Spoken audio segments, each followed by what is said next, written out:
और उसे गूंथना शुरू करती है। आटा गूंथते गूंथते शीतल के पसीने छूट जाते हैं। उसके बाद बारी आती है रोटी बनाने की। शीतल एक एक करके रोटी बनाना शुरू करती है और 10 रोटी बनाते ही अपनी कमर पकड़ लेती है। हाय मैं मर गई, मेरी कमर टूट गई खड़े खड़े, और ऊपर से इतनी गर्मी। मैं 100 रोटियां कैसे बनाऊंगी? अरे भाभी, सब बाहर रोटियों का इंतजार कर रहे हैं, जरा जल्दी जल्दी रोटी सेक दो सब। 100 रोटी वाला ससुराल।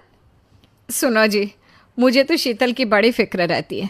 उसका ध्यान तो बस घर के बाहर दोस्तों के साथ घूमने फिरने में ही रहता है। उसे कुछ बोलो तो एक नहीं सुनती। मैं तो कहती हूँ इसकी जल्दी शादी वादी करवा दो, वरना लड़की हाथ से निकल जाएगी। तुमसे ज़्यादा चिंता है मुझे शीतल की शादी की। कल ही वो रामपुर वाले मौसा जी को फ़ोन भी किया था। बता रहे थे एक लड़का है नज़र में, उनका अपना घर है और लड़का भी अच्छा है। अरे तो फिर बस बात चलाओ ना, एक बार देखे तो सही लड़का और घर बार कैसा है। कौन से लड़की की बात चल रही है यहाँ? तुम्हारी शादी की बात चल रही है बेटी। अब तुम्हारी शादी की उम्र हो रही है तो लड़का तो देखना पड़ेगा ना। उफ़ो, मुझे अभी नहीं करनी शादी वादी, ये तो मेरे खेलने कूदने के दिन है। बहुत खेल कूद ली तुम, अब घर के काम धाम सीखने की कोशिश करो, समझी? ससुराल जाकर हमारी नाक मत कटवा देना। सब्जी काटनी तो आती नहीं इसको, तो नाक ही कटवाएगी।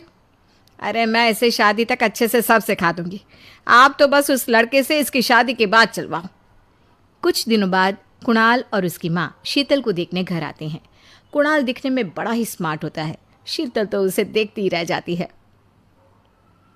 देखो जी, हमारी कोई डिमांड तो है नहीं, बस हम चाहते हैं कि लड़की घरेलू हो, घर के सारे कामकाज संभाल ले। अब आपके परिवार में तो बस 3 ही लोग हैं, पर हमारा तो खूब भरा पूरा परिवार है। बाकी हमें लड़की के घूमने फिरने दोस्तों से मिलने से कोई दिक्कत नहीं है। घर का काम करने के बाद जो चाहे सो करे। अरे वाह, ये तो इतने बढ़िया लोग हैं। लड़का भी इतना स्मार्ट है और ऊपर से इन्हें मेरे घूमने फिरने से भी कोई दिक्कत नहीं है। हे भगवान, तूने तो बिना मांगे ही मुझे सब दे दिया। बताओ जी, और क्या चाहिए हमें? हमारी तरफ से तो रिश्ता पक्का है जी। बस फिर तो हंसी खुशी शीतल और कुणाल की शादी हो जाती है। शीतल मन ही मन बड़ी खुश होती है और उसी खुशी के साथ वो अपने ससुराल में कदम रखती है। आओ बहू, तुम्हारा अपने ससुराल में स्वागत है। ये मिलो अपने परिवार से। ये तुम्हारे ससुर जी, तुम्हारी ननद सुनीता और गीता, सुनीता के पति राजेश और उनके 2 बच्चे राजू और चिंटू। ये ना हमारे साथ यहीं रहते हैं। ये तुम्हारी दादी सास है और बाकी लोग अभी बाहर गए हुए हैं। इतने सारे लोग, ये सब यहीं रहते हैं इस घर में? अरे अभी तो मेरे देवर देवरानी और उनके 3 बच्चे यहाँ नहीं है। उसके मायके में भी शादी थी ना, तो बस वहीं गई है, कल तक आ जाएंगे। हे भगवान, ये घर है या धर्मशाला? ये सब एक साथ इस घर में कैसे रहते हैं? मुझे तो पता ही नहीं था इनका इतना बड़ा परिवार है। अब समझी कि कोई डिमांड क्यों नहीं की इन्होंने। ये सब चाल चले मेरे साथ। अरे बहू, खड़े खड़े क्या सोच रही हो? चलो अपने कमरे में जाकर आराम करो। जी माँ जी। अगले दिन शीतल का ससुराल में पहला दिन होता है। शीतल रसोई में जाकर सबके लिए खीर बनाने लगती है। तभी उसके ननद सुनीता आती है। अरे वाह भाभी, आज क्या बना रही हो? बस दीदी, आज वो पहली रसोई है ना, तो खीर बना रही थी। अरे भाभी, ये खीर वीर रहने दो। घर में 4 लोगों को शुगर है और कुछ लोग मीठा ही नहीं खाते। आप ना सीधा खाना ही बना दो। क्या फ़र्क पड़ता है, मीठा बने या नमकीन, बस बहू के हाथ की पहली रसोई होनी चाहिए ना। जी दीदी, तो फिर मैं खाना ही बना देती हूँ। आप बता दो खाने में क्या बनेगा? बस सिंपल सी कोई सब्जी बना दो, जैसे आलू गोभी या आलू मटर, और उसके साथ रोटियां सेक दो। हमारे परिवार में अब तुम्हें मिलाकर पूरे 20 लोग हो गए हैं। 15 बड़े और 5 बच्चे। बड़ों की 6 और बच्चों की 2 के हिसाब से रोटी बना देना।